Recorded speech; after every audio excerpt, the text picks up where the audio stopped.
Dalam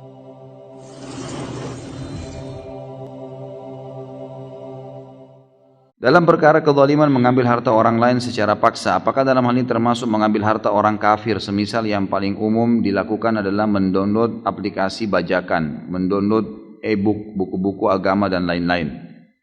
Apakah ini termasuk kezaliman? Jawabannya iya. Orang kafir pun tidak boleh dizalimi, orang kafir pun tidak boleh ditipu, orang kafir pun tidak boleh dibohongin, tidak bisa. Kalau seorang muslim melakukan itu dan dia tidak sempat bertaubat, maka Allah subhanahu wa ta'ala akan menghukum dia sesuai dengan kadar yang diambil dari orang itu. Walaupun orang kafir tidak bermanfaat buat dia hari kiamat, dia tetap masuk neraka. Tapi orang muslim yang buat kezaliman kepada orang kafir tetap akan dihukum oleh Allah sesuai dengan kadar dosanya itu. Misal dia mencuri 100 juta, ya sudah Allah hukum 100 juta itu. Seperti dia sedang melakukan pelanggaran kepada Allah, karena orang kafir itu tidak bermanfaat bagi dia kalaupun dia kasih pahala, gitu kan. Seperti itu memahaminya. Jadi tetap tidak boleh, saudaraku. Apa yang haram bagi seorang muslim diharamkan juga bagi non muslim. Cuma orang muslim lebih dimuliakan.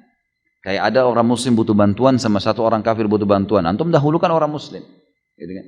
Tapi bolehkah bantu orang kafir? Boleh, sangat boleh. Saya pernah jelaskan kan hadis Bukhari, Nabi SAW pernah bersedekah beberapa belas ekor kambing kepada orang musyrik dari belakang gunung Uhud, gitu kan. Tidak ada masalah. Pernah Nabi SAW, bahkan di Mekah banyak orang-orang yang pada saat pembebasan kota Mekah yang belum mengucapkan syahadat waktu itu ya, tapi mereka baru mau menyatakan masuk Islam. Oleh Nabi SAW dikasih, kembalikan harta-harta mereka. Menandakan boleh bersedekah dengan orang kafir dan tidak boleh, teman-teman sekalian. Ini masalah bajakan, ini tinggalkan. Dan antum begini, kalau tidak bisa, belum bisa ya sudah, jangan paksain. Jalan sesuai dengan yang bisa saja. Untuk apa antum mencari pendapatan halal ke depannya tapi dari sesuatu yang haram awalnya? Sama begini, pastikan rumah tangga yang dimulai dengan zina pasti sering ribut. Pasti ribut. Kacau tuh, karena pembersihan dosanya. Sama tadi, antum mulai usaha, mulai buka, tapi dengan bajakan-bajakan. Itu ada konsekuensi pembersihan. Jangan heran nanti kalau ada pegawai yang menipu, jangan heran nanti kalau pegawai keluar masuk, jangan heran nanti kalau terjadi hal-hal yang tidak diinginkan. Harus ada konsekuensinya. Lalu untuk apa, teman-teman? Untuk apa? Belum bisa ya sabar, ada duit baru beli, gitu kan? Atau buat proposal, tawarkan kepada investor-investor, banyak jalan. Berdoa kepada Allah lagi sujud, gitu kan? Minta kepada Allah, meeting sama Allah tuh malam hari. Sepertiga malam Allah turun ke langit bumi.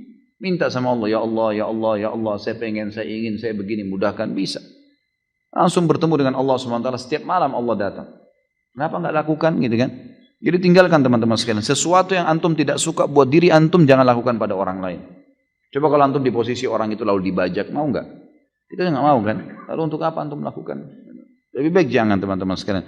Dan jangan paksakan. Kebanyakan teman-teman seperti ini karena memaksakan di atas kapasitasnya dia. Orang kebanyakan terlilit utang, KPR mobil misalnya, karena dia memaksakan di atas kapasitasnya, belum mampu. Tapi dia paksain, akhirnya susah. Akhirnya kena riba, gitu kan? Kalau sudah kena riba, cari ustadz untuk menyelamatkan diri, gitu kan? Ustadz gimana, saya sudah terlanjur, gitu.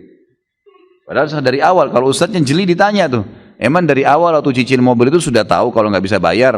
Kalau dia bilang nggak bisa, itu bahaya dosanya kan? Sudah tahu sebenarnya. Jangan paksakan diri. Naik angkot nggak apa-apa, gitu kan? Naik busway, apalah gitu kan? Lakukan dulu sesuatu. Atau mungkin belum bisa mobil, motor dulu. Belum bisa motor, sepeda, gitu kan? Apa sajalah, yang penting halal. Teman-teman sekarang kita tidak tahu kita bisa hidup hari ini atau tidak. Ada jaminan untuk bisa pulang ke rumah malam ini? Tidak ada jaminan. Lalu untuk apa pakai yang haram ini? Untuk apa? Hanya untuk dikatakan, oh hebat punya mobil ya, hebat punya rumah ya. Untuk apa? Tidak ada manfaatnya, teman-teman sekalian.